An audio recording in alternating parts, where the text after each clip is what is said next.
सीधी में बड़ी प्रशासनिक लापरवाही सामने आई है। यहां स्वास्थ्य विभाग की तरफ से ये लापरवाही हुई है। दरअसल बुरहानपुर कलेक्टर के वायरल लेटर से खलबली मच गई है। कलेक्टर के मुताबिक कोरोना पॉजिटिव मजदूर को 55 दिहाड़ी मजदूरों के साथ रवाना किया गया था। ऐसे में सीएमएचओ डॉक्टर RL वर्मा द्वारा दी गई 11 लोगों की जानकारी गलत सिद्ध होती है। आपको बता दें कि रेड जोन मुंबई से ये मरीज मध्य प्रदेश आए थे।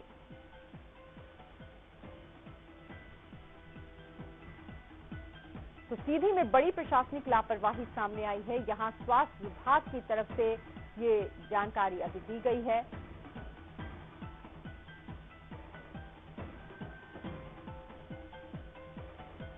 कोरोना पॉजिटिव मरीज 55 मजदूरों के साथ लाया गया और ये बड़ी लापरवाही है।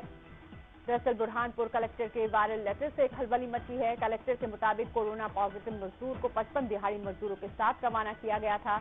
ऐसे में सीएमएचओ डॉक्टर RL वर्मा द्वारा दी गई 11 लोगों की जानकारी गलत सिद्ध हुई।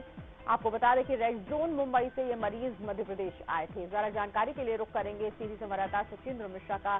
सचिंद्र, सीधी वासियों के लिए ये बेहद चिंताजनक खबर है। 55 मजदूर आए, वो भी एक कोरोना के मरीज के साथ आए और सीधी में प्रवेश कर गए। सीधी के लोगों को कितना बड़ा खतरा होगा?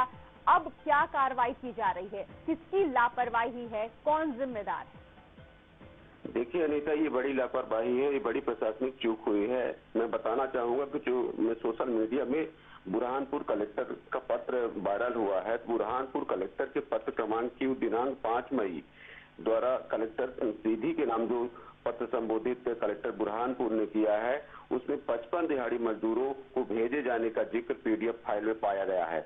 और 8 मई को जब यह दिहाड़ी मजदूर लेबर कैंप एरोड्रोम पनमार पहुंचते हैं और उन्हें अपने अपने गंतव्य स्थानों के लिए रवाना किया जाता है।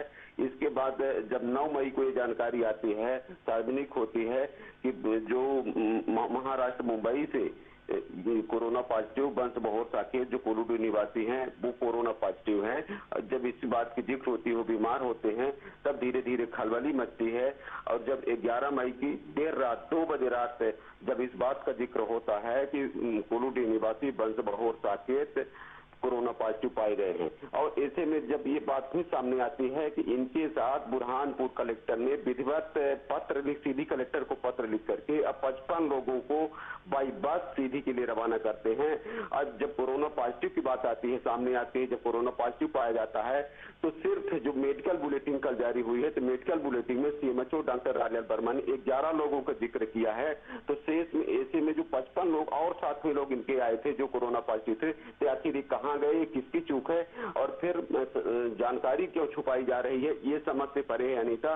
ये बड़ी प्रशासनिक लापरवाही है। तो कहीं न कहीं सीएमएचओ और पंचायत ग्रामीण विकास विभाग का जो निचला अमला है, पंचायत स्तर का जो कर्मचारी है, तो इनमें सबकी बड़ी चूक है, बड़ी लापरवाही है और छुपाने की जानकारी सामने आ रही है। तो कहीं न कहीं देखिए, इसमें स्वास्थ्य अमला और प्रशासनिक अमले की चूक है। और ऐसे में अगर इस तरीके से क्रिया प्रक्रिया चलती रहेगी, छुपाने का, अपनी कुर्सी बचाने के चक्कर में या इसी तरीके से राह में अगर अधिकारी चलते रहेंगे, तो फिर सीधी जिले के हाल क्या होगा? क्योंकि आपको पता है कि रेड टू ग्रीन से ग्रीन से रेड हुआ है सीधी, तो ऐसे में सीधी जिले में खलबली मची हुई है। सीधी का हर तबका परेशान है। और जब इस तरीके से आंख में धूल झोंकी जाती है, मेडिकल बुलेटिन जारी की जाती है, मेडिकल बुलेटिन कोई मतलब छोटी बात नहीं है।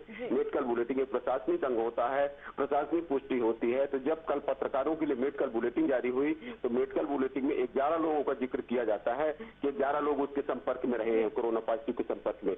लेकिन जब बुरहानपुर कलेक्टर का पत्र मीडिया में, सोशल मीडिया में वायरल होता है, तो एक तरफ बुरहानपुर कलेक्टर का सोशल मीडिया में वायरल पत्र और दूसरी तरफ सीएमएचओ सीधी डॉक्टर RL वर्मा द्वारा जारी मेडिकल बुलेटिन, दोनों को अगर हम देखते हैं तो कहीं न कहीं कान खड़े होने वाली बात सामने आती है अनीता। बिल्कुल। तो सीधी आखिर ग्रीन जोन से रेड जोन में तब्दील क्यों हो गया, उसके पीछे की वजह अब समझना मुश्किल नहीं है। अगर सीएमएचओ ही आंख में धूल झोंकने लगे, 55 लोगों को 11 में तब्दील कर दे, कोरोना पॉजिटिव के साथ 55 मजदूरों को छत्तीसगढ़ के अंदर, आप माफ करें, अगर मध्य प्रदेश के सीधी के अंदर भेज दें, तो सवाल ये उठता है कि आखिर जो नियम बनाए जा रहे हैं, जो दावे किए जा रहे हैं, उन सब की कलई सीधी खोल रहा है। अब सवाल ये उठता है सचिंद्र जी कि आखिर 55 लोग गए कहां, ये मजदूर गए कहां, उन्हें किस तरह से ट्रेस किया जाएगा, उन्हें कैसे